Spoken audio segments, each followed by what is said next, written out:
গরম পানি অথবা লেবুর রসের সঙ্গে মধু খেলে গলা ব্যথা ও কাশি কমে যায়। প্রতিদিন সকালে খালি পেটে মধু খেলে আপনার হজম শক্তি ভালো হবে এবং গ্যাস্ট্রিকের সমস্যা কমে যাবে। আপনি যদি নিয়মিত মধু খান তাহলে আপনার শরীরের শক্তি খুব দ্রুত বেড়ে যাবে এবং এটিতে প্রাকৃতিক গ্লুকোজ ও ফ্রুক্টোজ থাকে।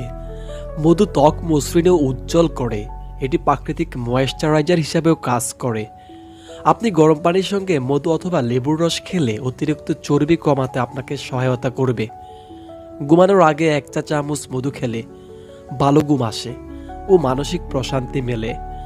মধুর অ্যান্টিঅক্সিডেন্ট রক্তে কোলেস্টেরল কমায়, যার ফলে আপনার হার্ট সুস্থ থাকবে। এছাড়াও মধুতে অ্যান্টিঅক্সিডেন্ট, ভিটামিন ও মিনারেল থাকে, যা শরীরের রোগ প্রতিরোধ ক্ষমতা বৃদ্ধি করতে সহায়তা করে।